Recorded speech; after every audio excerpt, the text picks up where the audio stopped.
Okay, great. I'm starting to see everybody enter the room.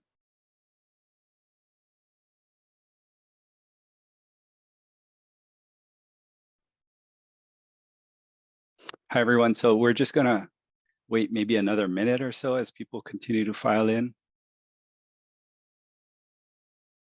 Thank you for being here today.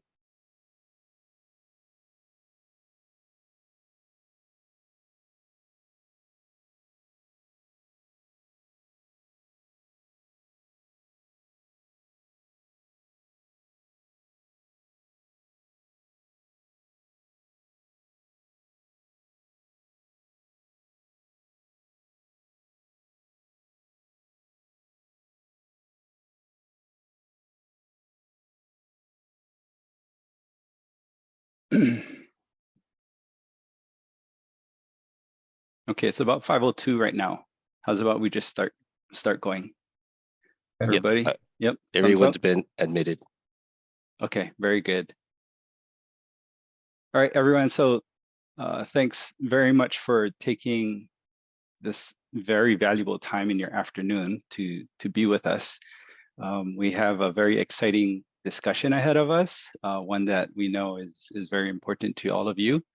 I wanted to start off this virtual meeting by trying to do a virtual pule. So my person who I always go to is Leila Keloha, and she graciously said that she'd be willing to do pule for us today. So Leila, if you're there, if you can unmute and take it away, and then I'll grab it after you, Paul. Awesome. Aloha mai kako, Leila ke aloha koe no puna mai au. Mahalo for being here today. First of all, mahalo ke akua for this beautiful day and for bringing all this to fruition for each and every one of us out here in our Puna community for Pohoiki Boat Ramp. We just ask you to guide us through this process, and just so thankful to be here at this point in time after over 4 years of all of this work. So just thanks to each and every that have put forth all the work and collaboration and the time that we have together. So I bring with me today my kupuna, and we just mahalo our kupuna for all that they've done and for guiding us and for being there. And I bring with me my grandfather, Gabriel Keloha III, who was a fisherman out of Pohoiki, and my father, John David Keloha, who was a fisherman, as well as myself. I just bring them with me today and with all of us to guide us in this process and to move forward. So mahalo. So I'm going to do a pule for long life, because this is a time for us to really honor the long life of our generational fishermen and our practices of Pohoiki and our boat ramp and our ice box.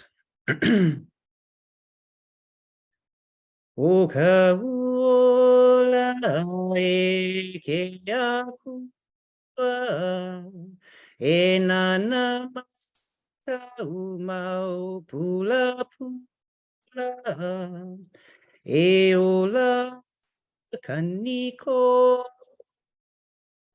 ahumaka iole apala akaupi kapua ne ane alaila be aku ya ui ke alo wa ke ai. Mahalo. Mahalo, John and everyone. Thank you, Leila. Thank you so much. Okay, so my name is John Katahira with the Limtiako Consulting Group. Some of you might have met me in past meetings. I have the great honor of facilitating today's discussion. And the presentation is actually going to be led by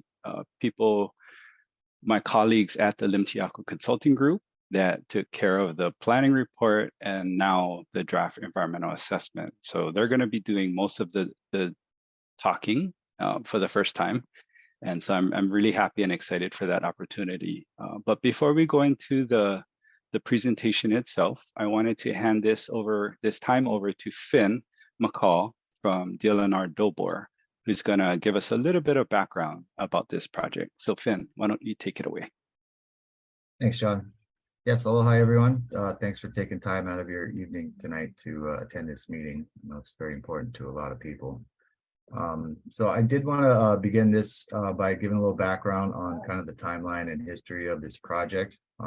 As you all know, in the 2018 eruption, the lava debris that was created from that eruption ended up filling in Pohoiki Bay and landlocking the boat ramp there, and thereby blocking access to the ocean for all the folks who use the boat ramp, as well as emergency responders, fishermen, tour boats, all kinds of users of that facility.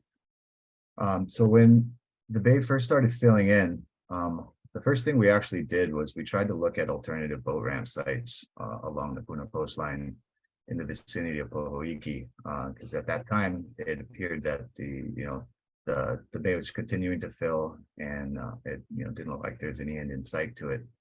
So we had immediately started looking for alternative boat ramp sites, and when we were doing that, it's very difficult to find a good suitable boat ramp site because of the high sea cliff nature of the Puna coastline, and just the really rough ocean conditions out there.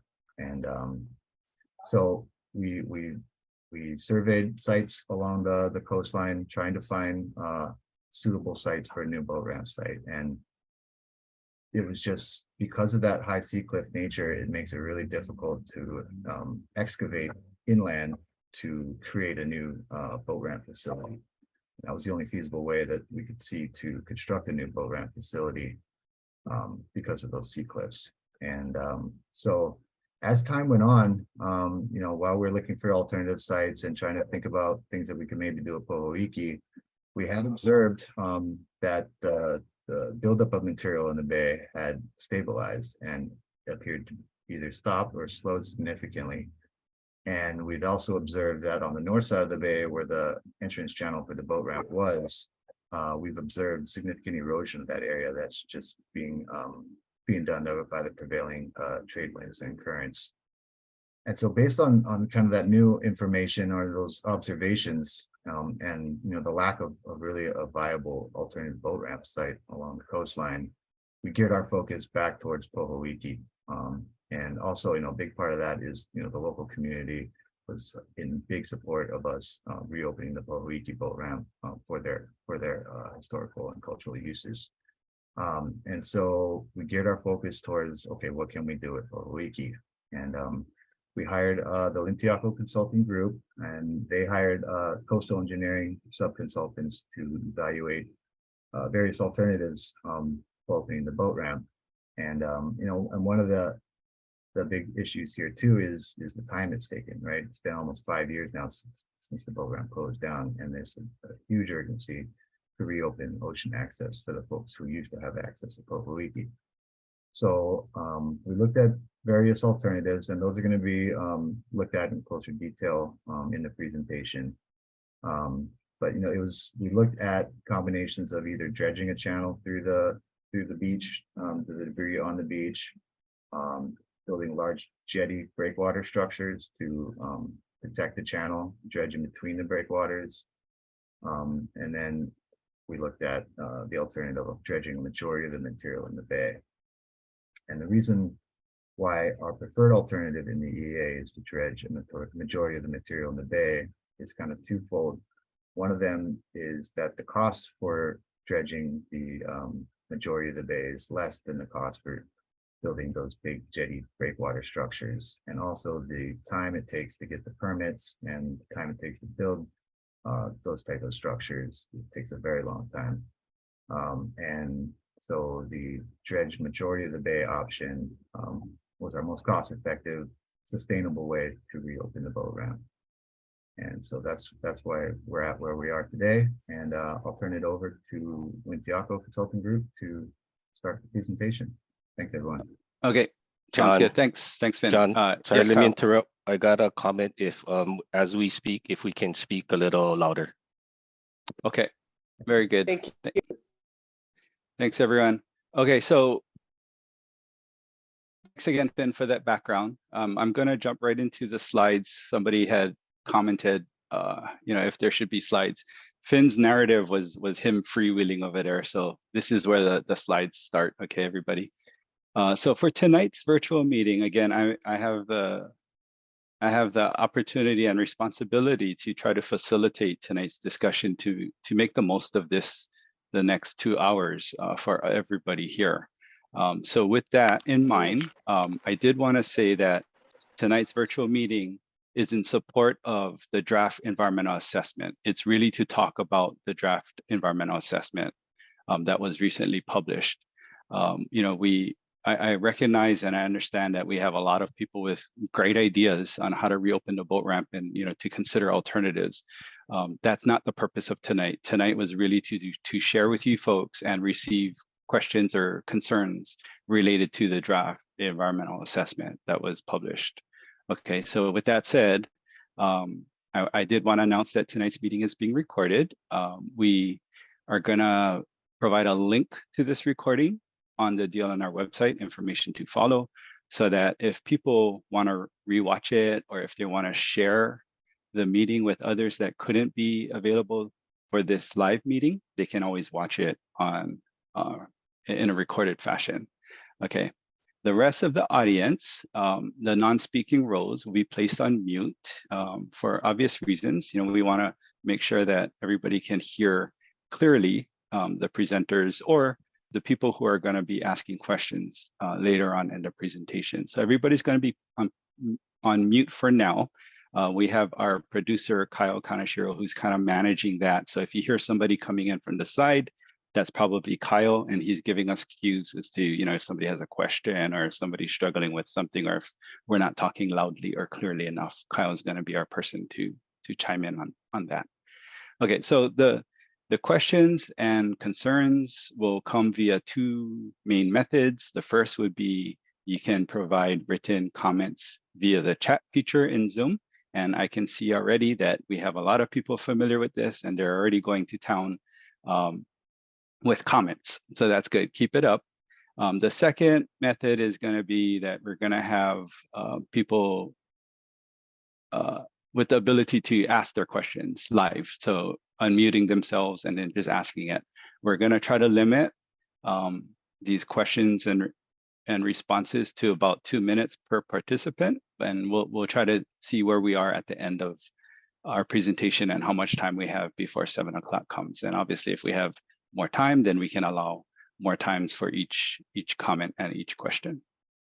We're encouraging equal participation. So in other words, I, as facilitator, will try to get everybody to ask at least one question if they want to. And then if you have more questions, then we can always circle back to you and you can ask your second or third or fourth question, time permitting, okay? But we wanna offer everybody an opportunity to ask their question. And then finally, the comments and responses that are discussed today or gathered today will be included in the final EA. And this will be in addition to the traditional draft EA comment and review process. So we're gonna be lumping this virtual meeting discussion along with the traditional comments that we get in writing for draft EA. Okay, so I think that pretty much covers our ground rules for the virtual meeting. I did want to share a quick project history, not to duplicate what Finn already shared, but specifically for Limtiaco Consulting Group. When we were hired by Delenar Dobor, it was pretty much July 2020. And I remember talking to our key stakeholders at that time, getting to learn about the project, about some of the challenges. And here we are almost 3 years later, and I know it's been longer since the eruption. So we definitely understand and feel for everybody's tested patience with this process. It's been a journey and a long haul. Through this process, since Limtiaco's involvement, we've had about 11 meetings and discussions. Most of them have been in person. Some of them have been virtual, like today. And these meetings and discussions often happen in Puna. We had several in Pahoa. We've piggybacked with the county's terrific work with Revitalize Puna activation workshops. So we always try to be available to the public, to the community, to present information, answer questions, take concerns, that kind of thing. So it's been a process. At this point, I will also stop and recognize that there was a lot of work done before Limtiaku's involvement to the tune of outreach, effective outreach. I know a lot of your lawmakers were boots on the ground and helping communities from the onset. So I'm not going to ignore that that didn't happen. That did. I'm just talking about since Limtiaku's involvement for now. Okay. Part of these meetings, the most significant one, I would say, happened in August 2022, where we had a community meeting to share the alternatives that our planning report had covered. And that was a very, very good discussion, heated at times, emotionally charged, standing room only. I think we had more than 150 people attending that one. The outcome of that meeting was what we're doing is not good enough. So we actually came out of that meeting with a fourth alternative, which is the recommended alternative. And that's kind of what we've been running with ever since. And that's what the draft EA is presenting tonight. I will nip this in the bud. There's been rumblings about the funding, the full funding not being available for this recommended alternative. And we can address that in more detail later. That's somewhat unrelated to the draft EA itself, the environmental assessment itself, but yet very critical to the project overall. The way we are approaching it is we're going to try to make our recommendation scalable to the funding that's provided. Okay, so we just have to do the most we can with the resources that we have. Excuse me. Okay, so that was just a really quick background about Limtiaku's involvement thus far. At this point, I'm going to turn it over to Trevor Vickey. Trevor is our project manager, and he's taken charge of the planning report and now overseeing the draft or the environmental assessment itself. So Trevor, why don't you take it away? Thanks, John. As John has mentioned, my name is Trevor with the Limtiaku Consulting Group. Going to be doing the rest of the presentation, and then we'll kind of open it up at the end for comments and questions. Just to kind of go over what our project team consists of. As Finn had touched on earlier, we did have some help, with our planning efforts as well as with the draft EA. Culture Surveys Hawaii is on board to help with the cultural impact assessment as well as the archaeological literature review. ACOS is our biologist, taking a look at the flora and fauna resources within the area. Geolabs is our geotechnical engineering support, and Sea Engineering was on as our ocean engineers to assist with wave modeling. So that's kind of the full team, in addition with ourselves as the Limtiaku Consulting Group handling the project. So this presentation is going to go over a few topics. So an overview of the existing conditions at the site, the need and objectives of the project, the considered alternatives, environmental conditions at the project site, the next steps of the projects, and then we'll open up for any questions and comments on the draft EA at the end. So the 2018 eruption created two types of land that we outline in the draft environmental assessment report. One is what we're calling new landmass, which consists of a new lava layer over existing land, and the other being the accretion land, which consists of an entirely new landmass that extends into the Pacific Ocean. This slide kind of depicts the existing condition of the site as well as the surrounding properties of the project area. The areas that are shaded in red are privately owned parcels. The remaining areas not shaded are government owned either by the state or by the County of Hawaii.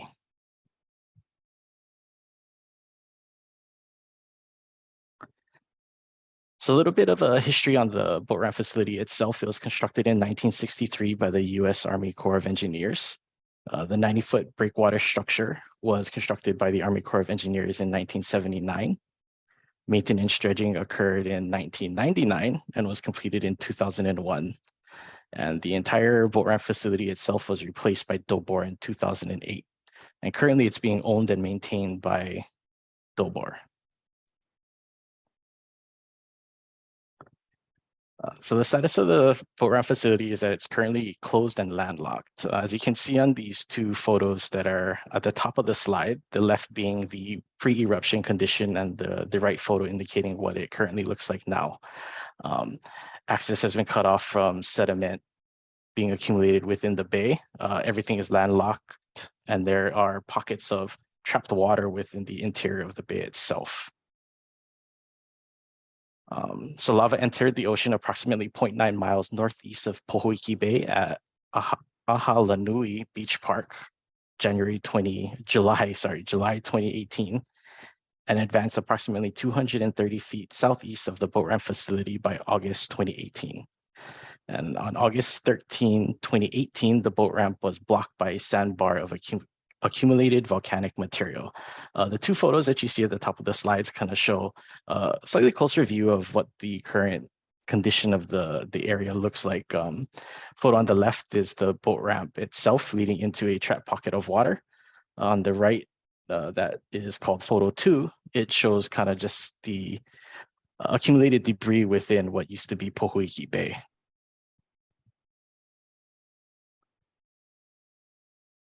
So previously, Pohoiki Bay was approximately 1,000 feet wide at the mouth and extended inland approximately 450 feet.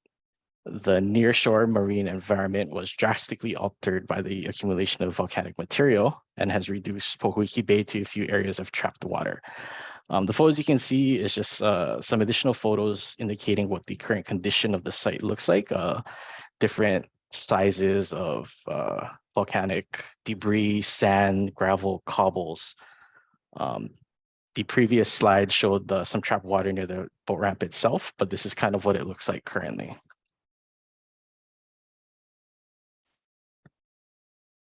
So what activities stopped because of this eruption? Food sustainability and cultural practices have ceased because there's no access. Ocean rescue services are unable to use the boat ramp facility to launch any type of activities. Commercial fishing has been stopped. Tourism activities, including ocean and volcano tours, and various recreational opportunities have ceased because of the accumulation of debris within Pohoiki Bay. So what are the objectives of the project itself? The main objective is to restore navigational access via excavation of the volcanic debris located within the bay. By opening up navigational access, we hope to resume the previously available services, activities, and practices to the public and private entities. Hopefully, what we want to do is return Pohoiki Bay to its pre-eruption shape and depth to the extent possible with available funding. John had kind of touched on that earlier. And then with that fill that's being removed, we want to place it strategically on the new lava landmass and the accretion land within the backshore area. So this kind of gives an overview of the general project area itself. The green areas indicate where excavation and dredging is proposed, and the areas crosshatched in blue indicate where we plan on placing the excavated volcanic material. It's spread across between the backshore area adjacent to our excavation site, as well as on the new lava and accretion land to the east of the bay.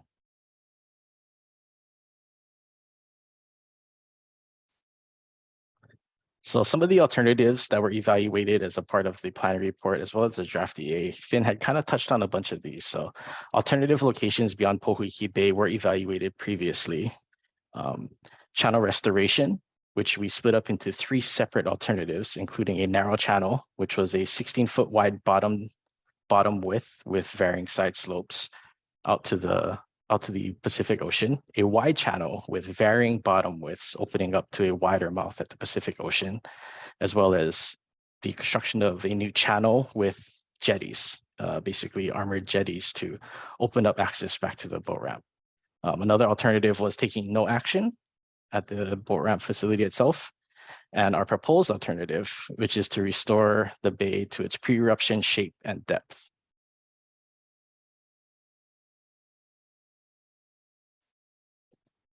And this is a slide that was previously included, but the reason why that was our proposed alternative and the way that it came up, John had kind of touched on this before, was based on input that we had gathered from that August 2022 meeting. The community had brought up to dredge the whole bay, and that was something that we felt was a good idea and what is now our proposed alternative.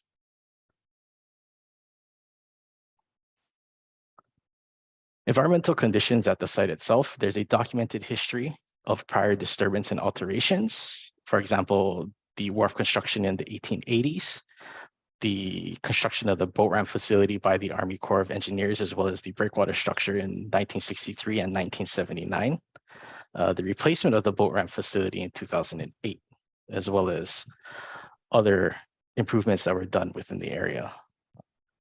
There's intentionally modified terrain and vegetation, and our biologists have indicated there are no critical habitats, and the project is unlikely to displace any listed species.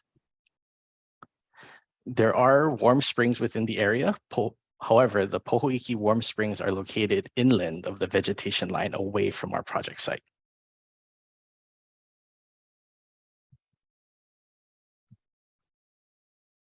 A couple of input that we got during our EA process was that the main continual cultural practice within the area was subsistence fishing that has ceased to been able to occur because of the limited or no access from the boat ramp itself. There have been undesirable activities occurring within the project area since the bay has filled in, including nude swimming, littering, and trespassing within private property. Nearby landowners support the material placement that eliminates the nuisance of ponds, as well as providing improved security and regulation of the visitors that come to the bay.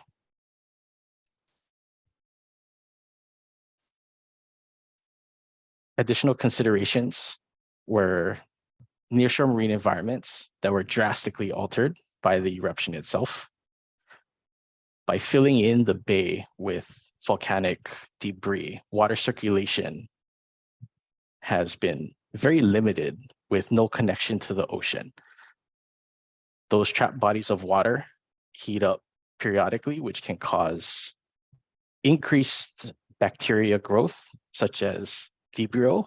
And at the bottom of this slide, there's a link to vibriosis, additional information regarding vibriosis on the Department of Health website.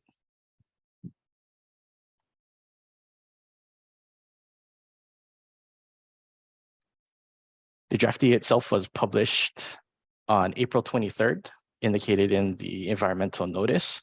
There are two ways that the public can access the draft EA document, either online via the ERP website, link indicated on the slide, as well as in various public libraries, including the Pohoa, Mountain View, Kea'au, Hilo, and the Hawaii State Public Library located in Honolulu. Comment deadline for this draft EA is May 23rd, 2023. So if you do have any comments that you do want to send in, please send it in by that date. We'll have information on where to send it to, either via email or written at the end of the presentation. I'll have the slide up during the comments and questions portion. So what are the next steps for the project? This kind of gives you an overview of everything from when we started design through the construction of the project. Currently, we're in that second line, which is the draft EA published back in April 2023. Pre-final design is anticipated to be submitted next week, May 15th, 2023. As I had indicated, the draft EA comment deadline is May 23, 2023. The final EA, we are targeting to publish in July of 2023. Final design to be submitted in September of 2023. And the bid advertised date in October 2023 and the completed construction in June 2024 have asterisks next to it. And this is barring any major issues either with funding, with planning or reviews. Those are the targets that we're trying to hit.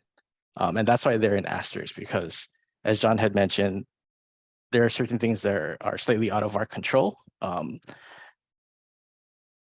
These are the dates, assuming that everything kind of goes through. So barring any major issues, these are what we're shooting for, hopefully to get everything open by June 2024.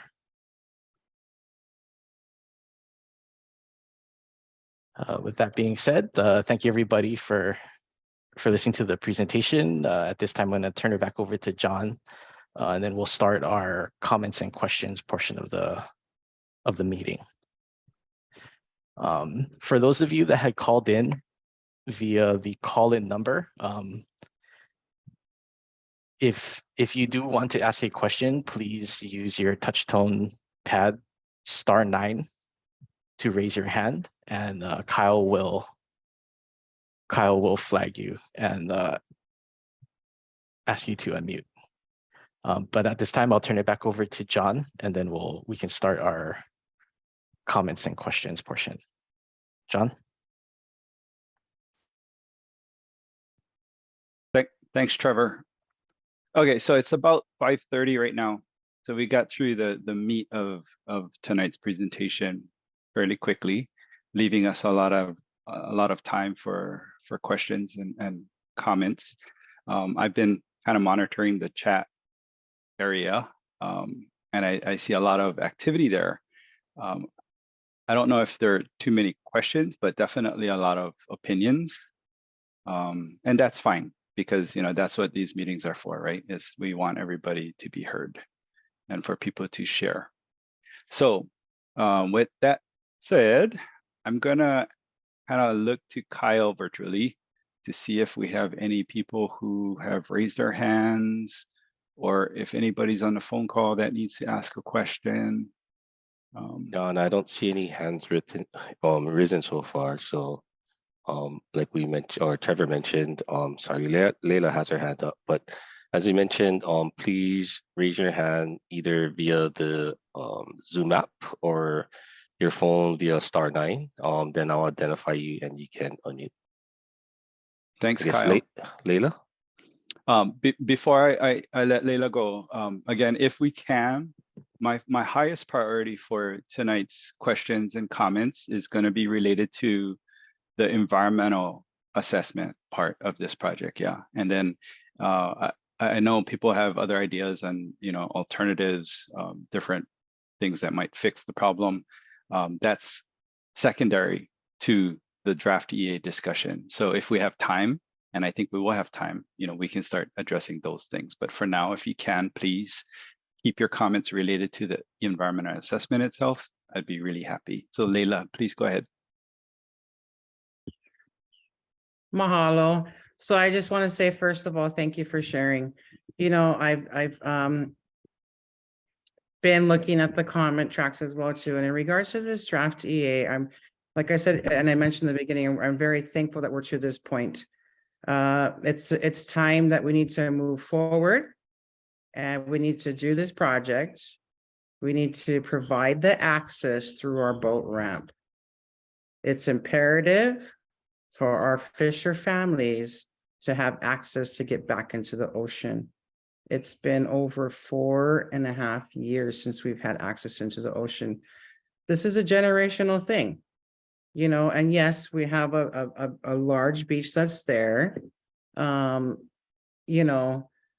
in respect to the comments in regards to the hot ponds, yes, there's hot ponds there, but you have to understand. I'm sorry. No, there's an echo going on right now, Leila. So Kyle, if you can unmute somebody. Yes, I put them on. Called iPhone. Okay, Leila, go ahead. Continue, please. Sorry. So, in respect to the families that own the properties along the coastline there as well, too, there has been erosion along that coastline within the bay, such as Uncle Hale's house, the Kuamo'os, the Keahilaka parcels and everything. you know, and I get it. People are concerned about the funding that it's going to take. But right now, the biggest concern is to get access to our ocean. You know, once we start, our kupuna are there to serve and guide us. We will get there. And once we start to do this project, they will be there to guide us, and the access will be restored. You know, we're tired of going to pay $13.99 a pound for our poke. No sense already, you know. For 5 years, we always depended on our fishermen to feed our families. It's graduation time right now. You know, we don't have the fish. And this has been a really difficult time all these years, and not just the fish from the ocean access in general, you know. So I appreciate everyone's comments, and I appreciate everyone being here today, but please understand that this is our ice box. And it's time for us to really move forward on this project. And I'm in full support of moving forward. We appreciate it. I mean, exactly what Bunny is saying. You know, just talk to my brother Mikey. $700 round one just to fuel the boat to go down to Pohoiki side in our traditional fishing grounds. This is nuts. You know, I mean, so I appreciate you guys. Thank you. I know my tune is probably up, and I would look forward to moving forward with this project. Thank you, Leila. Really appreciate that. Kyle, I saw a question. I think it was from Rebecca. And I'm going to toss this question to Finn and perhaps Trevor. The question reads, why doesn't the plan mention any similar projects where an entire beach full of sand was removed of similar size? I'm guessing here that Rebecca is asking, you know, if this has been done before, and if so, where?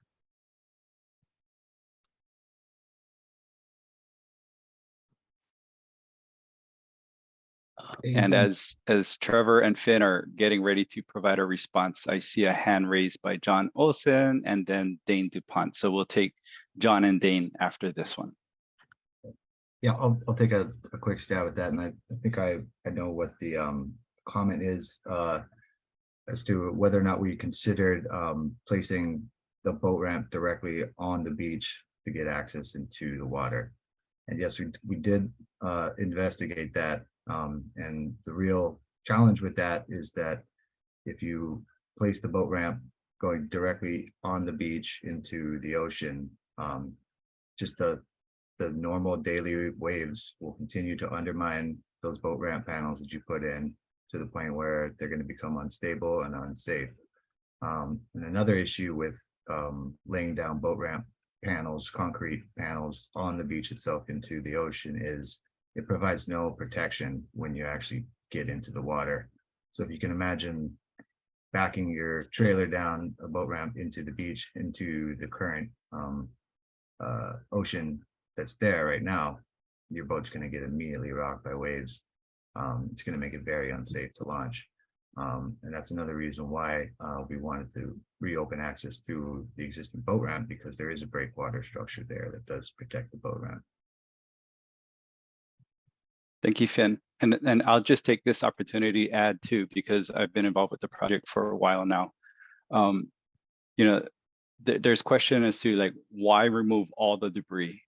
Well, the answer to that is we're going to try to remove as much debris as we can afford to do. And the logic behind that is if we remove a quarter of the debris, for example, then we're leaving 3/4 of the debris behind. And with the wave activity that is experienced at Pohoiki, not just the normal trade wind swells, but the south swells, we're going to have a reallocation of all that material back into the bay. And then eventually it's going to fill up to the point where the boat ramp is going to be useless again, because everything gets too shallow. So there is a point of how much volume do we need to remove to make the boat ramp open for as long as possible. So, you know, on one extreme, if we remove all the debris, and if there's no new accumulation of debris occurring, then it'll be like pre-eruption, right? It'll be like how it was normally. But if we remove half the debris, then there's a risk of half of that debris that's remaining to be reallocated with the different swells, and it might make the bay shallow again. So that's kind of the logic behind the volume of debris that we intend to move. Okay, so just my little 2 cents. So John Olson, you're up. Dane DuPont, you're on deck. And then I see Anna with her hand up. So Anna, you would be following Dane. So John Olson, please go ahead. My comments are based on the use of navigational chart 19320. The nearshore, what would normally be considered nearshore waters adjoining the Pohoiki Bay is 2,292 feet deep. It does get somewhat shallower. It gets to be less than 2,000 feet deep as it approaches the boat ramp. The boat ramp refilling is near unto impossible, according to that chart. We did put divers in the water last week to view what is there. The drop off still remains at the 140-foot depth that it has always had. The area between the fill-in that you see and that drop-off has been scrubbed completely clean. The coral is gone, all of the algae are gone. It's been decimated in that sense. So the concern about refilling, obviously the question is, where do you think the material is going to come that will fill a hole quite as large as the one you're talking about? Light, which under normal circumstances would have 14 feet of water above the rock, down to a depth of 140 feet where the drop off is. I have dived that spot on a number of times and looked over the cliff. There's nothing to see. So I'm at the total loss as to what you guys are talking about. Thank you.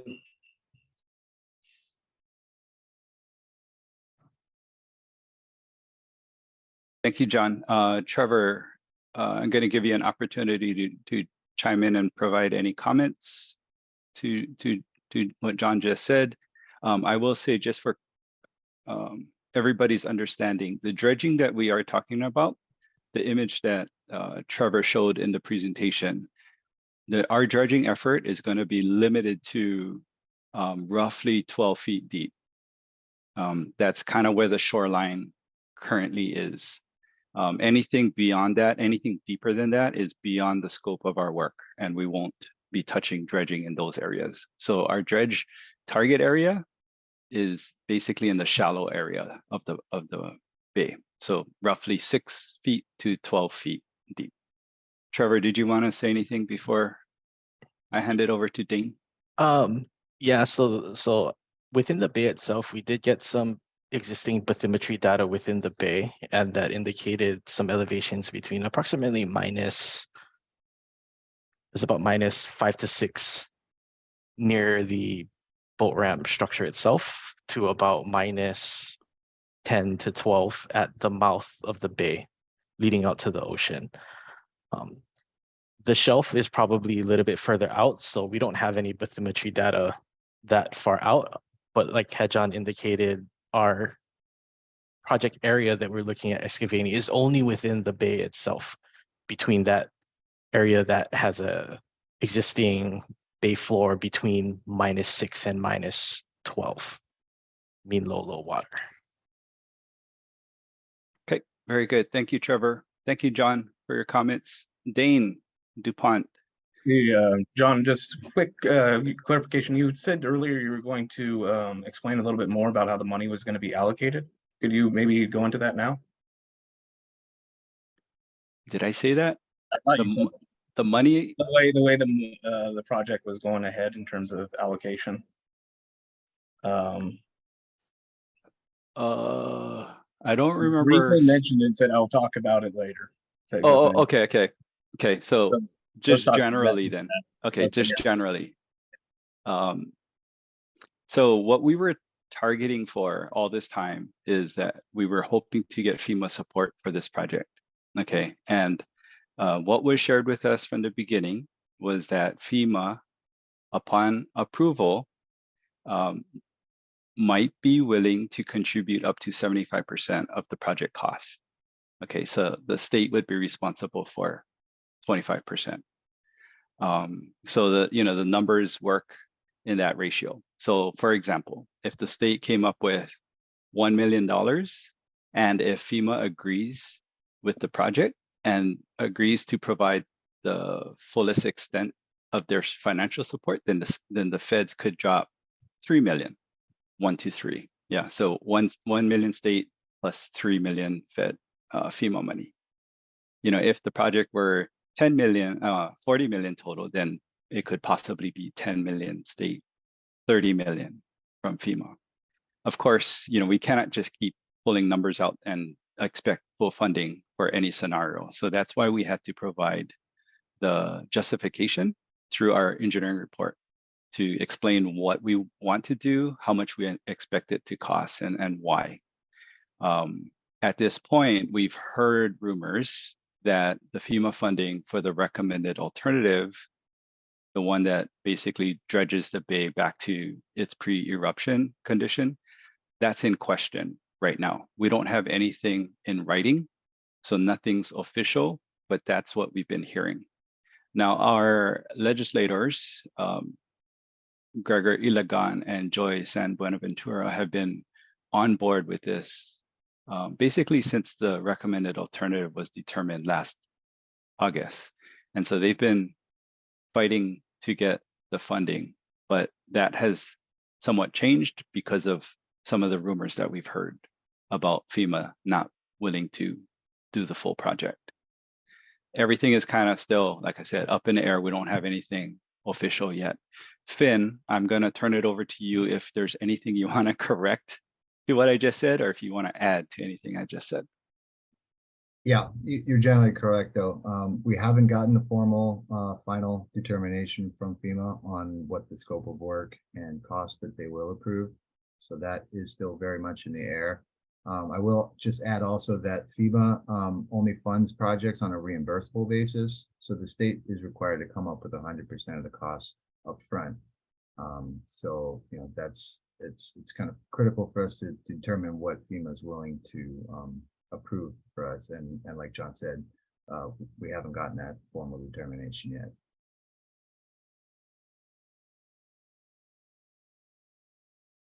John, we got a question from Anna. Aloha, my kako. My question is there a in-depth study of the inventory along the south side? I've been in touch with a few people, but nothing in depth in this assessment. I would appreciate some kind of implementing an inventory or assessment of what's now, and if we could put something in there for what it looks like later. I'm the neighboring owner on the south side of Pohoiki, and digging and dredging, and knowing that the south swell and the current swell will come coming from the east and the changes throughout the year.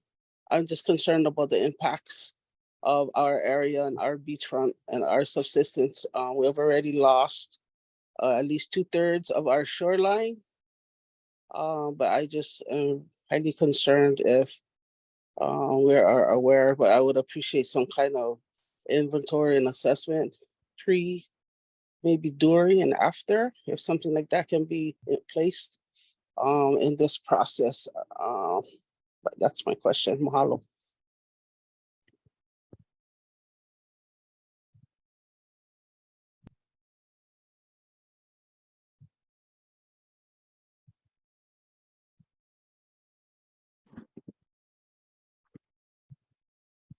Trevor, it looks like we might have lost John. I was just gonna say, Anna, to your question, what type of inventory were you talking about? And I guess, is your property directly adjacent to the bay itself, or is it slightly down further south along the coastline? Yes, it's directly adjacent. Actually next to Punk property and the shoreline, of course. So I was just concerned. I'm just a bit concerned of the surrounding impacts that we will go through. And the inventory I'm talking about, shoreline inventory, also culture significant spaces, like the lie right there, the point, the lie of Kahuna. It has significance to me and my family culturally. So already what was naturally done is an impact. But now what we're wanting to do now is going to be impact. I am totally about getting our fishermen out there. I'm just concerned to at least have some kind of document and a bit more concerned that what we're doing is going to be okay. And, and at the same time, document what's there now and maybe during and after. And I'll do my documentation too. However, I was wondering if there is a place or somewhere where it's implemented within the plan. I think myself and my family appreciate that. Okay, so to the cultural aspects of it, we do have Cultural Surveys Hawaii handling a cultural impact assessment for the project itself. So we can have them reach out to potentially get some kind of interview to include documentation within the their final reports. So maybe maybe if you can. I have met with them. I just we have some culture survey, do have some information and some assessment there, and some of the things that are along that shore. But I was hoping for an in-depth and maybe even if we can implement a during, before, during, and after kind of impact as we progress to the dredging and stuff, if that's able. So, but I'm definitely open to have conversations and or meet with someone, just to have a little bit more in depth. Like John was saying too, the changes and the depths of the ocean does change, and sometimes greater than others. But also our subsistence right on the ocean also changes. And what I mean by changes, what used to be right outside to step on the reef to get food is now for us trying our pole 30 yards if we can, 20 feet if we can, to catch food. Now with the dredging and filling and more debris coming on the south side, on our side, may then be less for us or a difficult to provide my family with food. However, I just want to put an extra layer of care into thinking this through at this time, and how we can look at it and have better assessment or an in-depth assessment in those areas if possible. Thank you.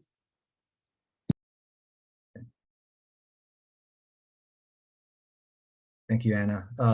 This is Finn from Delaware. Yeah, well, we can certainly take a look at that. And I did also want to mention to everyone else that this isn't going to be our last public meeting for this project.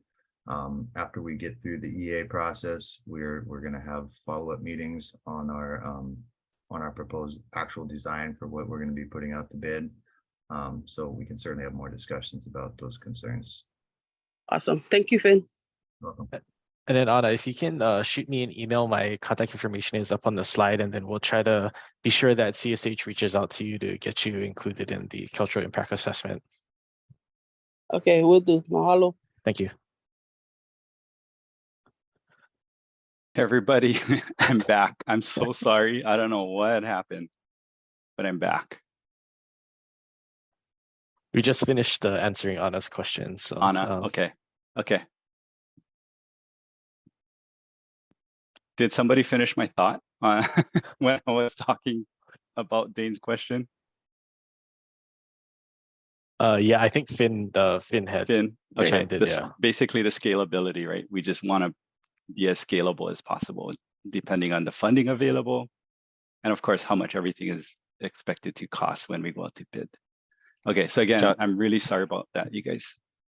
John, we have Leslie on her phone with a question. Leslie, go ahead. Unmuting. Hi, can you hear me? Yes, we can. Thank Okay, you.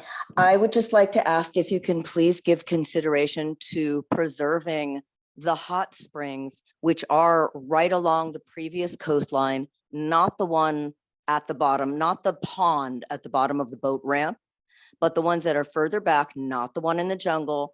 I mean, the ones along the back of what you're calling the debris. They get very hot. They're not filled with bacteria. There's 2 big ones and then 2 smaller ones further along. There are other ones to the other side of the parking lot.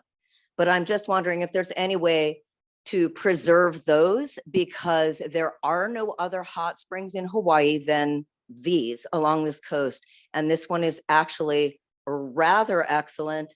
I think the fishermen should go back in the water. I don't think the entire bay should be dredged. I think that back area for cultural and for the reason of, like, these are pristine hot springs not found in other places. People are arguing that yes, they exist further towards Kapoho, but right now there's no road, there's no access, they're sharp.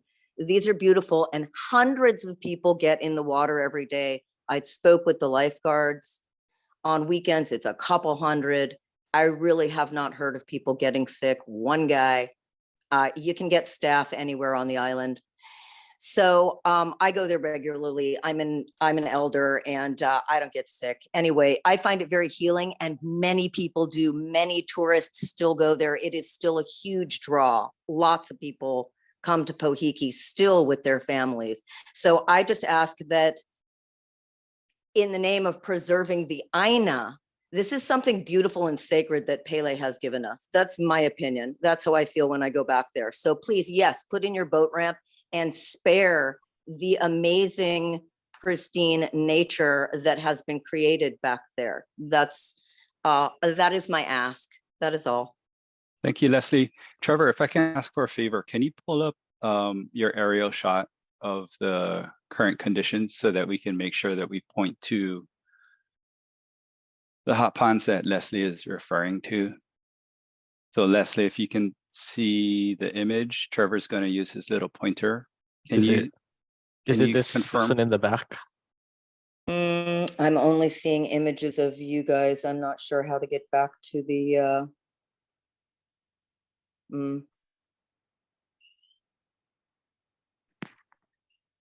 I'm not sure how to see the image. I've heard other comments from other people about hot ponds. If somebody can see this, can you confirm? That's the primary hot pond that would be under discussion. It looked from what I saw as if you will be sparing it. And I'm just hoping that you do, because I keep hearing, oh, we're going to take the debris and dump it at the back of the beach. And that is essentially the back of the beach, back behind the mound, back towards what used to be the actual shoreline. Please don't dump there, anywhere along the beach. That's where the hot springs are. So that's my ask, is just, if you will please consider that that is big for the people in the community here. We're trying to age well in Puna. It's a healing spot. Pele took a halanui, which was filled with bacteria and only warm. These are hot. Please go measure. Please go measure bacteria in the back ones, the hot ones. Thank you, They're Leslie. not a menace. They're fabulous. Okay, They're world-class hot springs. Please don't ruin them. Thank you very much for your comments, and we will take them into consideration. I will add 2 things that we've learned along the way. One is we've had conversations with the Department of Health, although they don't necessarily have jurisdiction over things like hot ponds. They were concerned about bacteria in the water, and the source really was because out of concern for nearby cesspools that might be leaching into these hot ponds. So that was their initial reaction. So I'm just sharing, I'm not saying if it's good or bad, I'm just sharing those concerns with this group today. And then the second thing is, through the cultural impact assessment process and through us meeting with the various stakeholders in the area, there have been requests to try to flatten the land towards where the vegetation begins, so that that land becomes more usable for the landowners. And I think they have plans on expanding their cultural practice area. So by having flat land, that would help them. So again, I'm not saying right or wrong. I'm just trying to share information with everybody that we've collected along the way. Okay, so thank you, Leslie, for your comments. I see Ku'ule up, and then a next Nikki. hand from Nikki Watts. Right. So Ku'ule, why don't you go ahead? Mahalo, John. Aloha all. I first want to thank Finn and Dobar, and more so John and his team at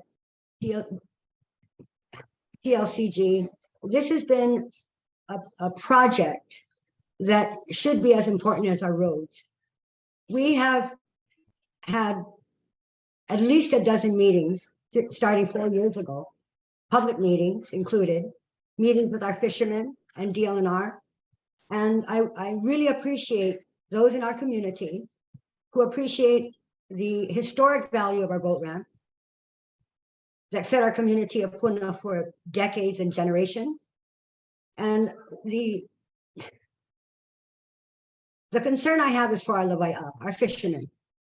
They have been expending $800 round trip to go out of Hilo.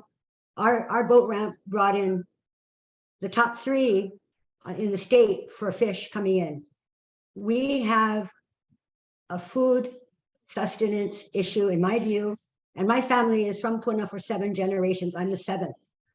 And I would trust that our newcomers and new residents understand the importance of not just our food and our icebox, but our cultural significance of our boat ramp, which affords ohana gatherings, going out on the boats, visiting. And, I want to address the hot pond very quickly.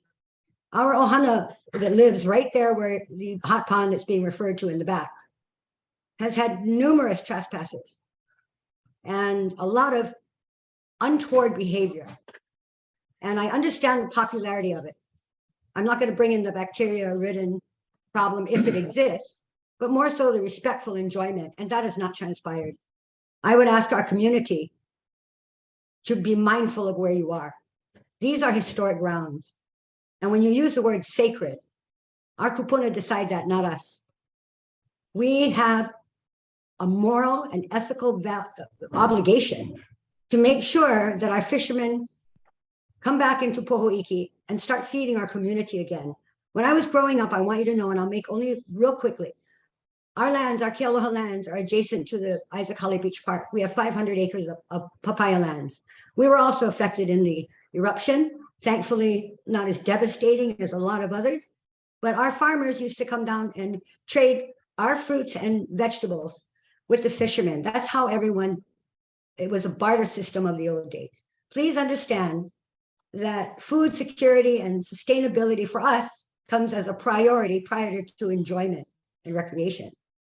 I would trust that our community will support this in order for our Hawaiian families to get back to our kapu area, our wahipana, and we would be happy to educate you on how we respectfully enjoy our aina.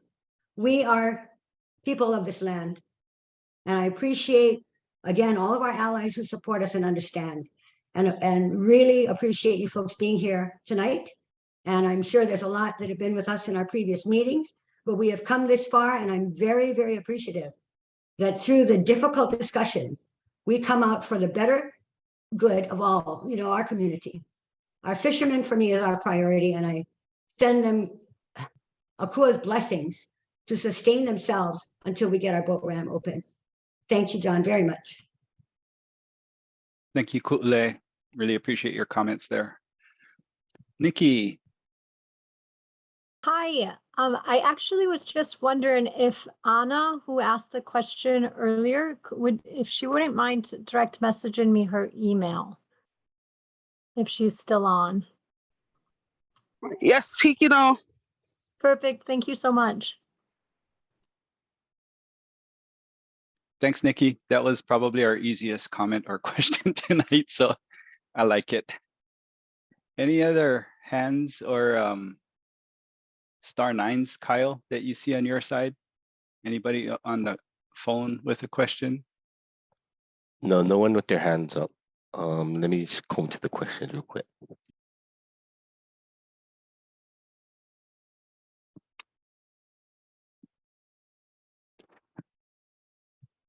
I did see a comment about removing all the debris, and this is kind of where I got cut off the last time, but it's really going to be subject to funding. So if we don't get enough money, we're not going to be able to afford to remove, quote unquote, everything. So what that will likely do is force us to leave behind a good amount of material. And so that material can be left in strategic places to, extend the shoreline for areas that are suffering with erosion problems currently. So that might be a good thing if we don't get the full funding. So just wanted everybody to be aware that, that's how flexible we're trying to be with this project. John, and I'll kind of add on to that as well. Even our proposed alternative, we're leaving a buffer between where the existing shoreline was and where our proposed shoreline would be. Then that should also provide some additional assistance to those that have seen some erosion within the existing bay as well. So hopefully in both instances, they'll find a little bit of solution to the erosion problem along the shore. Thanks, Trevor. I do have a comment or question here that I found. They basically have said that they read the plan, but it was unclear to them about the area. So maybe Trevor, you can kind of go back over about the area for the project. The area. Perhaps the project limits and the disposal sites. Sure. So I think it should be up now. This is kind of the overview of where we anticipate excavating, as well as where we plan to place the excavated material. Green is excavation, and then blue is where we plan on placing. The shapes themselves are pretty schematic. The actual shape of where we would excavate is going to change based on funding availability, but also maybe not to the extent where it kind of extends past that property line. Generally, though, this kind of gives you an overview of where we're looking at excavating out material, placing it within the blue area behind the bay, as well as, like I said, to the east on that new accretion and new lava landmass.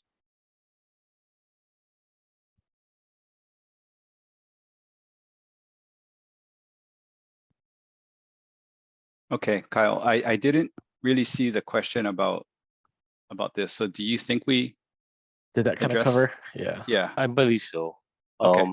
And we did receive, there's someone with their hand up on, it's just called iPhone. iPhone, okay. Whoever iPhone is, go ahead.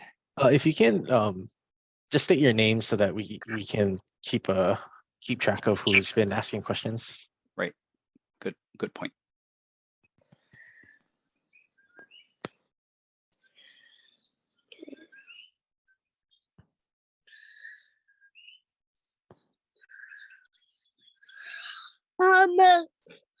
Pohoiki is a beautiful place. It's very healing, and I think it's a gift from Pele.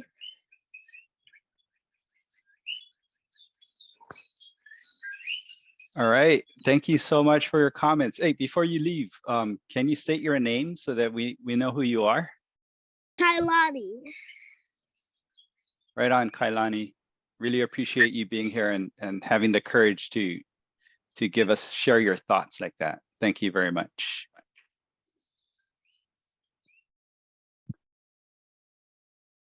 Okay, team, any other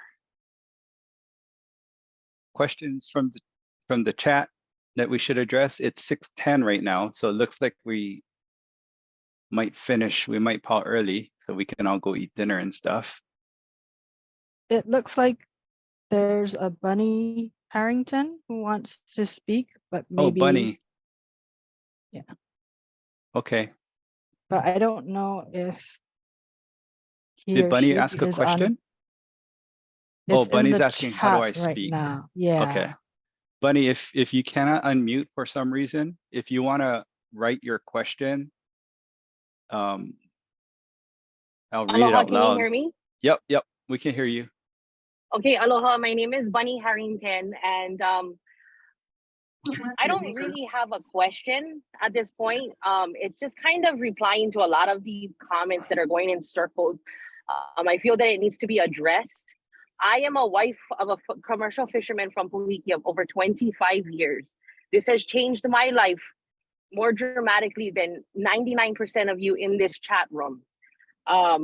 Right now, I'm sitting at a traffic light getting food for my husband who's going to go fishing tomorrow morning. His journey will be 3 nights and 4 days on the ocean because Pohoiki is no longer available. I don't think you guys understand. Last week, my husband was caught in bad weather because the weather was wrong, the report. He got caught all the way down at Pohoiki in thunder and lightning on the ocean with no way of getting home because it was too rough. The waves were blowing over the boat. My husband's boat is a good sized boat, not some rinky dinky boat. Even that was scary for him. 25 years as a fisherman, and he was scared to drive in that. We have one of the best fishermen on the island also out there that same time. They both huddled together just because there was nothing else they could do, because the safety of them was in jeopardy because they were too far from the ramp. Everybody is talking, save the warm ponds. What about an assessment? This, that. You guys don't understand that we have been doing this from day one. The studies have been done. The ramp needs to be put back. Number one, safety. Anybody realize that the Hilo ramp is the only ramp all the way to South Point that's more coastal line than the entire Honolulu? My husband's life is in jeopardy to feed the big island. And you know what? He absolutely loves it. He would never give up the job of a lavaia. My husband is proud to be a lavaia. And you guys, as our community, should be proud to stand behind the lavaia that is willing to risk their lives for this. He could do an easy job. He could have went to college and done a desk job, but you know what? That's not where his passion is. His passion is out on the ocean, giving back. You know, when my tita Leila, she lost her dad, we needed fish. You know how long it took my husband to go get it? You know how much more we wanted to do for Uncle John, a lavaia from Pohoiki? But we couldn't because the weather, the cost, the wear and tear. All we could get was fish. We wanted opihi, a'ama, all the things that we get from our coastal line. And unfortunately, because Pohoiki is closed, that limits us. It limits us tremendously on so many aspects. Right now is graduation. You guys ready to pay $25 a pound for ahi? Because my husband just put $800 in fuel today. That's not even bait. That's not even ice. I get $150 worth of food for him to sustain while he's out there fishing. And God willing, bring him home safely to me, just so everybody around here can enjoy the fish. But I just want you guys to know, Ka'akepa is off limits. Pohoiki was meant to be a boat ramp. That's why the land was donated for a boat ramp for our lavaia, for us to feed our community. Mahalo. Thank you, Bunny. Really appreciate your thoughts. Okay, John. I see Ikaika with his hand up. Ikaika, go ahead, please. Hello, everybody. You guys can hear me? Yep, we can hear you. All right. You know, I'm just talking on behalf of kind of adding on to Bonnie, sitting here in the parking lot in Pahoa. You know, Pohoiki it's the last fishing village of Puna, one of the last fishing villages of the whole island of Hawaii. The generational tie, it's a culture. It's the way we fish out in this ocean, from Kumukai all the way down to Ka'u. The style of fishing, you're never gonna find that kind of style of fishing any place else in Hawaii. we started Ikashibi. The Ikashibi style was created right here outside Pohoiki. And Pohoiki is one of the highest grossing ramps, and it took care of a lot of the families, the Kuivinuis, the Kealoas, the Pachecos, the Kilihomalus. All these families benefited off the ramp, and that's how they raised their life. That's how they raised their families, is off this ramp. Yeah, and some of you guys are talking about tourism. Yeah, I'm part of that tourism myself. We opened up our lava tour company to empower our people of Kalapana. If you look at our company, everybody that worked in our company was native Hawaiians from Kalapana and had ties and roots to Kalapana, to share the stories of Kalapana. If people out there don't understand what kind of business strategies we trying to create in Pohoiki and Kalapana, 3 of the 4 people that was permitted is from that area. So if you guys against for lava tour companies for creating jobs for the local people, come on. And to all the people, I just wanted to add to all the people that think they're engineers, if you guys can go out there, if you guys ever launched a boat out of Pohoiki, then you guys gonna know what kind of waters we're gonna face. Because out there is not the captains that come out of Pohoiki is, you're never gonna find those captains around this whole state, because Pohoiki was one of the roughest places to go, and only the best will fish out of Pohoiki. So, I'm so thankful that John, he stuck it out with us from day one, from 2018. Finn, we took you out in that boat when everyone wanted to do Ka'akepa as a boat ramp. When we took you out on a boat, you know how rough that place was, and Pohoiki was the only place that the boat ramp would be feasible for the fishermen in Puna. So I just wanted to say a big mahalo to Leila and everyone that has been working hard for the last almost 5 years on trying to get our Lavaita back in the water. So that's all I have to say. Right on. Thank you, Ikaika. Really appreciate your thoughts. I have a hand up from somebody, AT&T Radiant something. If you can please unmute, state your comment or question, and introduce yourself too, so we have your name. Aloha, everybody. My name's Tony. Tony. I just want to add on to what Ikaika, Bonnie. I'm a Lavaita out of Pohoiki, and me and my wife, we got a boat. See, this cracked me up because we lost a lot. We got a vote in hopes that you guys would actually pull through for us. Dumped all our money in. Now I stay stuck taking them out of Hilo. I'm not making nothing. I got to work twice as hard, 3 times as hard. I wish I was fishing, make more money. More easy. It's hard work. It's a hard work. But you know what? It's a fun lifestyle. And all these people come here, they want to eat our fish, right? They want to eat our fish. Well, who got to bring them in? Us Lavaita. So you know what? I just wanted to say that. And you know what? Mahalo, everybody that's actually rooting for us Lavaita down here in Puna. Aloha. Thank you, Tony. Appreciate your thoughts. Kyle, I don't see any other hands up. I don't know if there's been more activity in chat. Yeah, there's no hands up right now. I'm kind of combing to looking again. Okay, why don't I go ahead and say last call for questions then. Oh, I have a hand up. Is it Catherine Heller? Hello, yes, thank you. Hi. I'm 10 years living in this area, so I'm young compared to the people who've spoken, and I have so much respect for them and everything they're saying from such wisdom and love. I just wondered, the first question was asked. I didn't think it really got quite answered, or I missed the answer.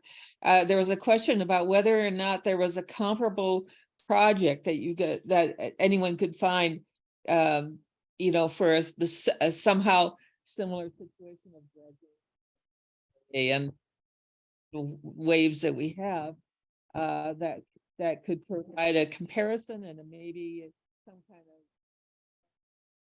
Hey, Catherine, you're kind of going in and out volume wise. Are you close to your microphone? Yeah, just a Okay. minute. I'll put my headset on, just a sec. Okay.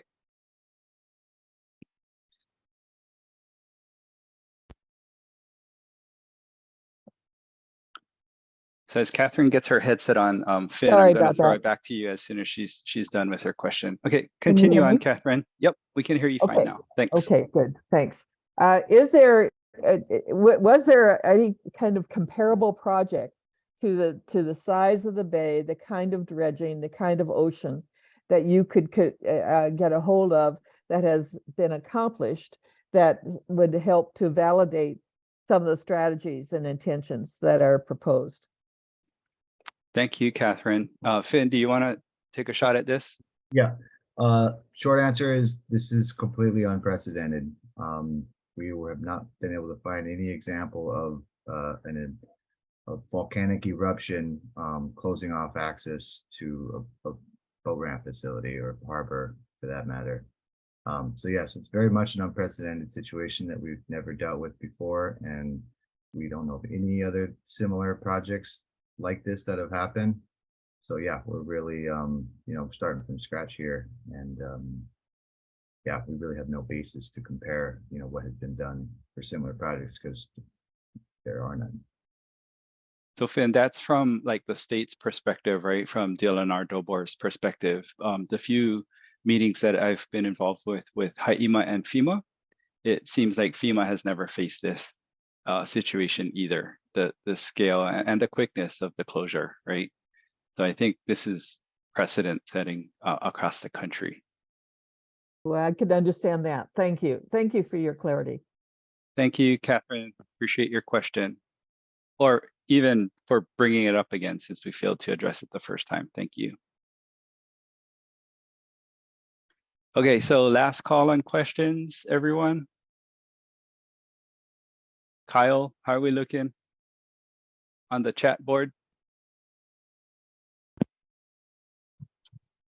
Yeah, I can't find looking really quick, I can't find anything necessarily EA related. But I do see Dane has his hand up again right now. So Okay, Yeah. so since we have time, Dane, I'll let you ask a second question.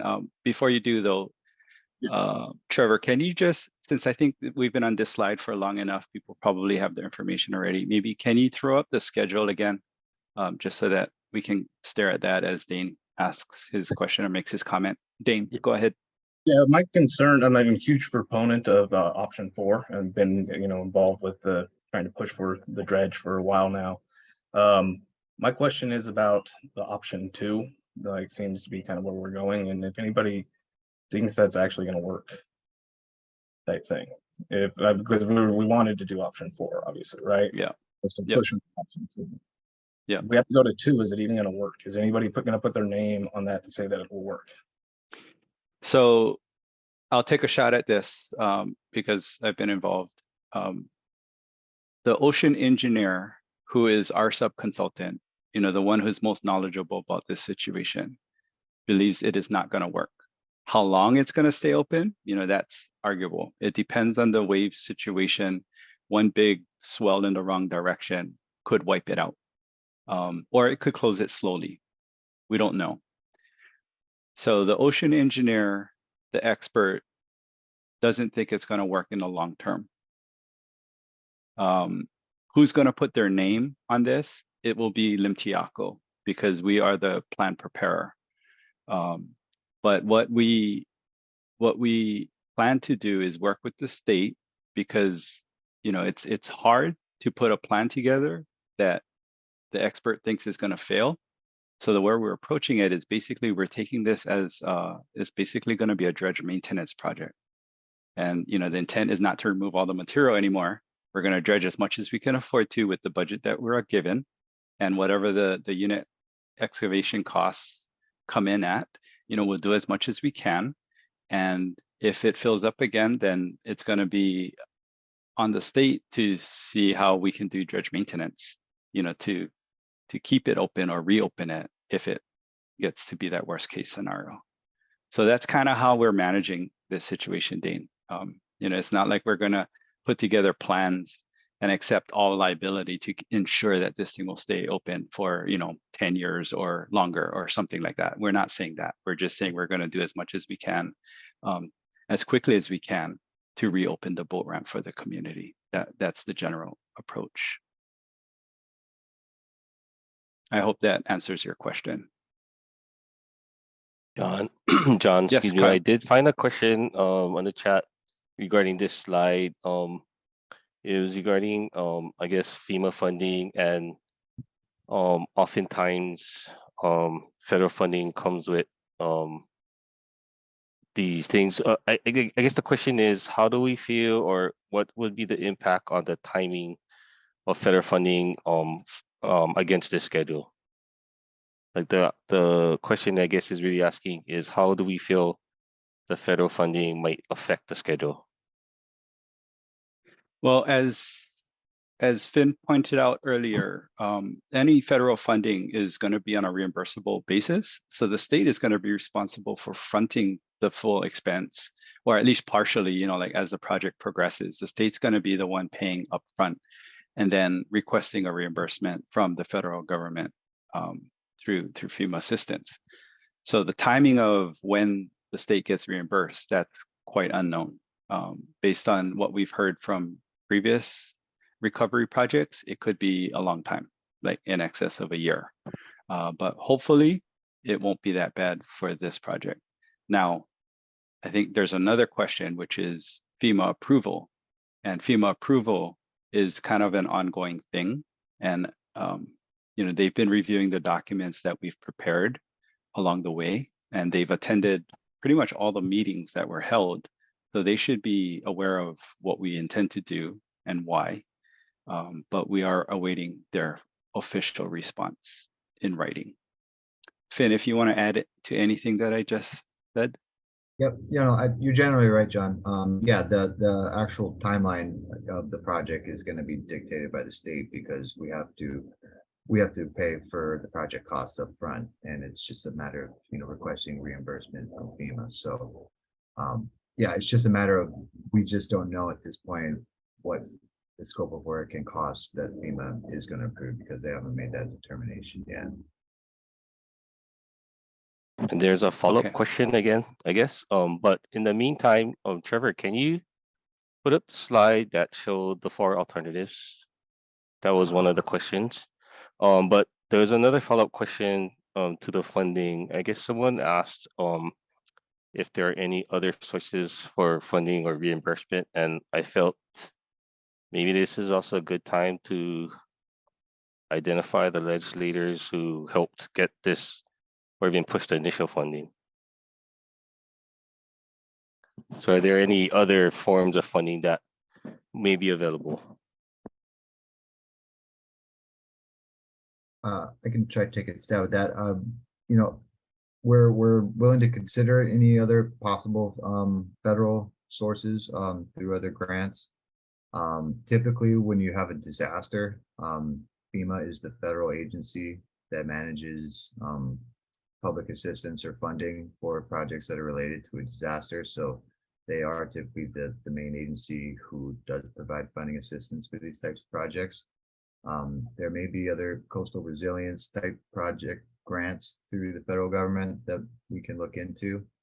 But yeah, at this point, we haven't identified any concrete or specific sources of additional federal funds. Okay, thank you, Finn. So I think Leslie was the one who asked to see the slide with the 4 options. So I hope this satisfies, but if you had any specific questions on this slide, fire away. I did see a comment just now from AT&T Radiant. Sorry, I forget who that was. Was that Tony? Anyway, the comment was, so you guys promised by July 23. So now you guys are telling us 1 more year. You guys wasting our time. Why? I'm not sure where the July 23 number came from, or date came from. It might have been when the funding would be available.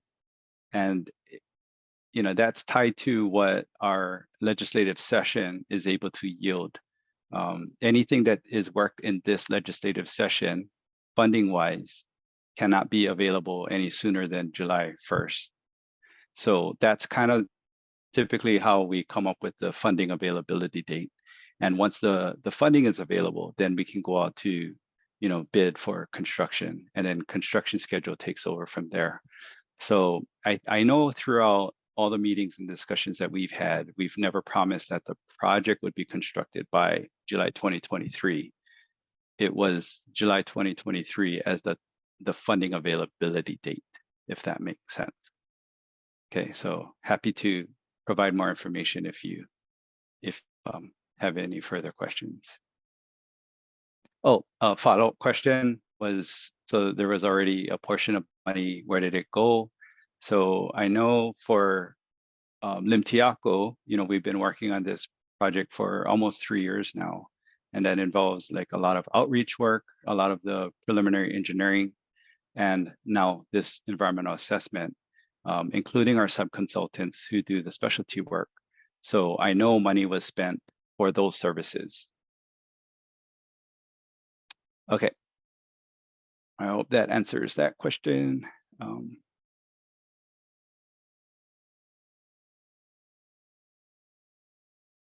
Kyle helped me out with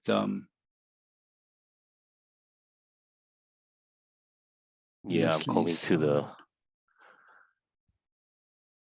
I did see a question about rain. I think. Sorry, let me get back to it. The question was: is there any risk that rain will return the sand to the ocean? Rain? Yes.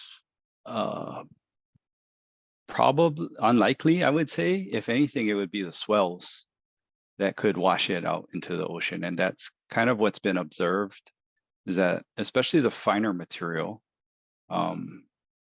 has been moving a lot, specifically with the different swell directions. So I don't think rain, but the swell activity could. And there's been some verbal reports of people who frequent the area that says that the debris mound is definitely taking on a different shape. And our ocean engineering subconsultant kind of confirmed visually that yes, it is taking on a different shape. But when they actually took readings, scientific readings of the lateral locations and the height of the top of the mound, where the high water mark is, they actually plotted out that it has been relatively unchanged since 2019 in terms of the high water mark. But the debris type and the shape at the shoreline is certainly changing. I see Anna has her hand up. Anna, why don't you unmute, please? Hello again, mahalo. I just Thank had you. a quick comment. We talked about the ponds, and when I was asking and talking about inventory, when I talk about inventories, those ponds that lie along the one ponds are Opai Ula ponds. And yes, like Kaiko Marzo, Antiku'ule, and a lot of Ohana used to come in like, we're like going over 8-10 generations. The fishing families came and went out into their koa along the coast and fished and cared for their areas. So, sometimes we can get misunderstood that the warm pond is healing and such, but for us, traditional, the opai and raising opai is more of a subsistence for us for different things today, and also helps us look at the quality of our water traditionally. So I just wanted to make a comment, different times, different things in our history. However, Pohoiki and the families along the coast has always been loved by a fisherman. And so, even before statehood, before annexation, we were always fishing families, and I just wanted to make a comment as we move further and as a community of people to better understand how through the years and through the times and changes, we are still fisher people, and how important it's a different kind of importance, for some of us the Opie and the warm ponds service us in different ways, more than for some say it's a healing in the now times. But so I just so needed to make that comment as we move forward to really, we're one boat ramp, but it services a lot of families in different ways. And that I just wanted to bring note that as we go further, that let us not forget our kupuna, and let us not forget those things that has been there generations upon generations, and the relationships that was created in just Pohoiki and along Puna Coast, and how important we continue that more so than any kind of other use for the boat ramp. But the boat ramp needs to happen. Our people need to eat our traditional foods, and we also need to access the spaces of our ohana along the coast. May it be a ko'a, may it be ohana beaches, may it be so much more than just accessing water. But mahalo nui for the endeavors of everyone as we move forward in this this boat ramp. Mahalo. Thank you, Anna. Hey, I'm reading a couple comments or questions from, I'm sorry if I'm mispronouncing, Majik Torchia. If you're able to unmute and further explain your point about the hot ponds, I'd really appreciate that. I want to make sure mostly that we're talking about the right hot ponds, because there seems to be hot ponds in different locations. Yes, hello. Hi, and Trevor, while he's talking, maybe you can pull up a better aerial of the, yep, very good. Okay, go ahead. I'm not speaking of the cesspool that is formed where the old boat ramp used to be. I'm speaking of the sacred pond back to the right with the little 3-minute hike to the back. What was not actually the original Queen's Bath, but has been referred to since we lost the original Queen's Bath. Okay. It's down the way. Okay. And so Trevor, if you can point to the hot ponds that are part of our project, I just want to make sure that we're on the same. Yeah. So those are the hot ponds that we're talking about for our project, but you're talking about a different hot pond, Majik?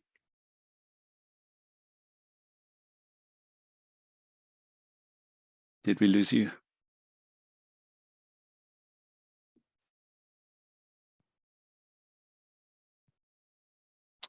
I think he went back on mute. Oh, Majik, if you're talking. Oh, I'm sorry. I don't know how. Okay. I changed the screen and muted it. I'm trying to look at the same. Okay. There's a small trail that goes right along where the boat ramp is, and goes back into the area. When I've seen these graphs before, shows that the dredge would be dumped into that area as well, and just filled in back into there. Okay. So where the marker is now on the screen, if you can see the screen, that's the hot pond that you would like to save? Yes. Okay. Yes, exactly. Understood. And I see a comment from Leslie, and she's agreeing that that's the same location. Okay, thank you for clarifying. Just wanted to make sure we're on the same page there. Yes. Thank you. And I would like to add, I first and foremost, I do want the boat ramp back. Absolutely. And I just don't understand it. I think there has to be a solution where it's not either or. I would also love to see a safe place for Kay to swim, as well as part of this. Yep. Understood. So thank you so much for your time. Thank you for your comment.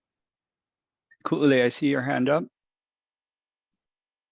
Thank you, John. And very quickly, again, regarding this hot pond, and I appreciate everyone's want to use the hot pond.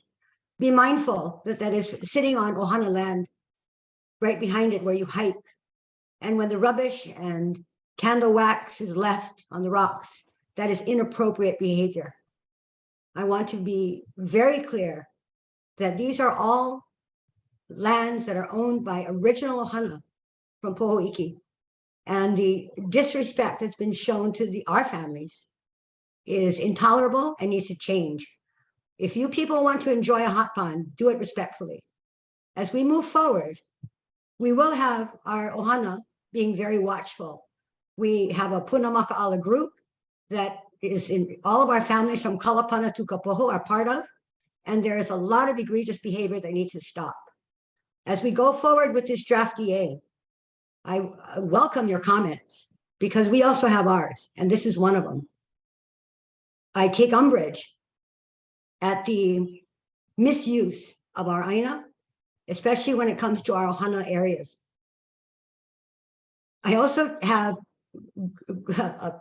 Queen's Bath is really, to me, that's very telling of your knowledge of our area. I respectfully ask you not to call it that anymore. It's really disrespectful to Queen, the one that is named Queen's Bath, who it was for.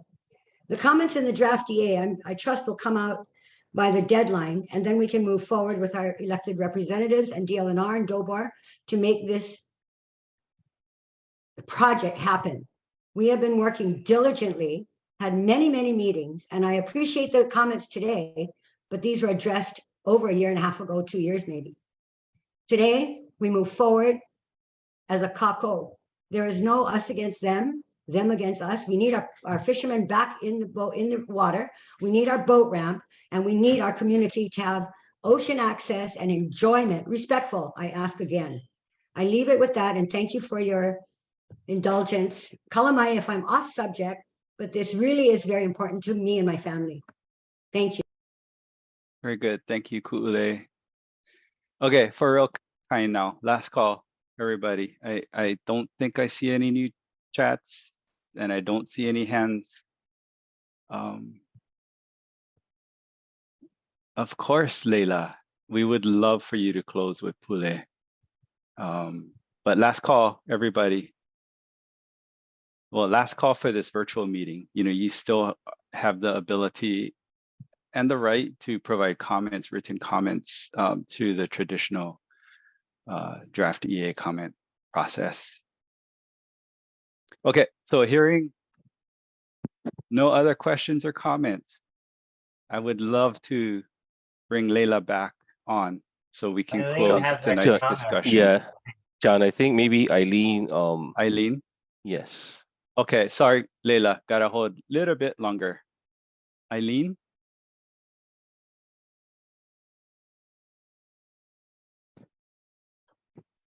And then I feel like I see a Kevin on the screen who's kind of motioning. Kevin, do you also have a question? No, or comment? She was muted. Eileen wants to talk. Okay. I think Eileen, we can hear you Hello? now. Hello? Yes, yes. Oh, Okay. So I am game for the ramp, yes. As long as there's buffer to take care of the land of all the homesteaders there. Why? Because when they put those jacks in, that's when the erosion started tremendous work on the land. So we lost land. Pele came, brought land, okay, that's fine. But if we're gonna dredge again, you know, gonna need that buffer out there. I mean, we don't like lose the land again, right? So that's all I'm saying. I'm game for the ramp. Yep, that's fine as long as you protect the homesteaders there, which is us, and the ponds back there. What did you guys say? Over 100 people go there every day. How is it healing? How is it cleaning itself? We never in our time went all 100 people in there all the time. No way. We you know, when we used to fish or surf or whatever it is, we look the water. If it's clean, then go. If it's not, we let it go. We know we don't even swim there. We go away for a while, let it clean or heal itself. But with all these people, I mean, when we go down there, we see all the waxes, all that over there. We see all kinds. We see people all naked over there. Come on. Do you want to go on a trip down to your land and then see naked people all there? I saw them that coming out from the pond and go and pee in that pond that's in the front of our area. That's all I'm saying. I don't want those ponds there. Clean it up. Go ahead and cover it up.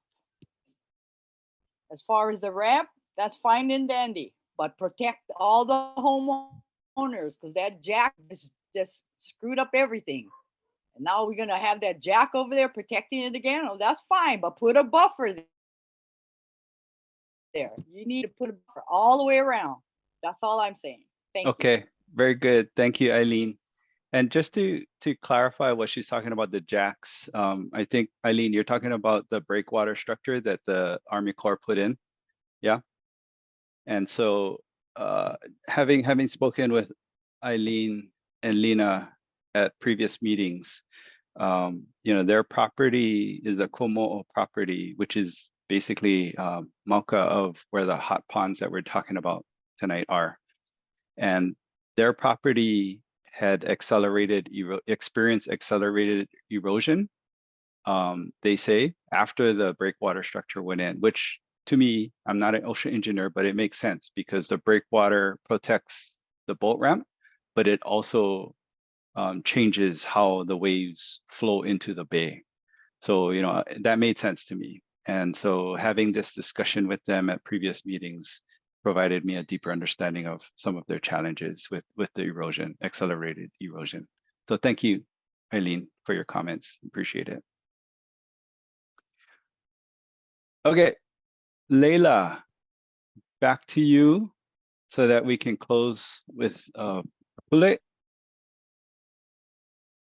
Mahalo. So first of all, mahalo Kiako for this time and honoring all of us and just being with us all and just bring everything to fruition as we brought it forth. May we just join in unity. May you guys guide us all through this path and this journey. And we just ask this. So I'll close in a pule called Eulu. Eulu. Eulu. Kinio kea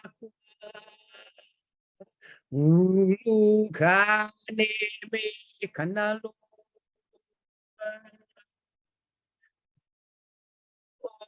oi ala koa me ka ie a e mai a noho I kokua ia kavaila e vai ola e ola no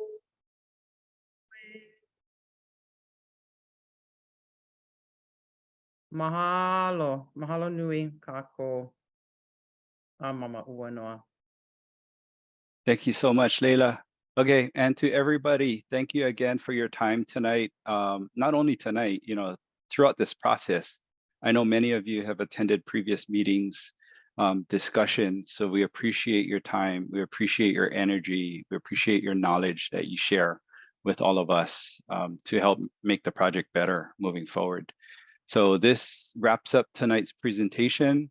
The draft EA process, as we illustrated in that schedule, will continue on.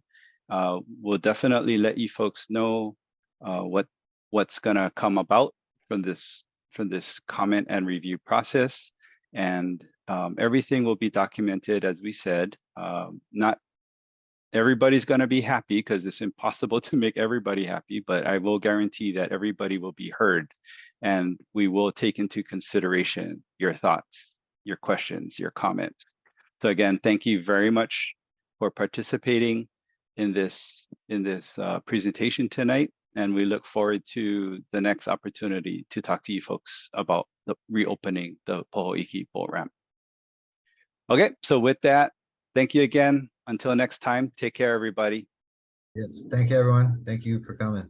And I just wanted to add real quick that the recording of this meeting will be put on our Dobor website. So if you just do a Google search for Dobor, you should be able to see our website right away, and it'll be under recent announcements. Thanks. Very good. Thank you. Good night, everybody.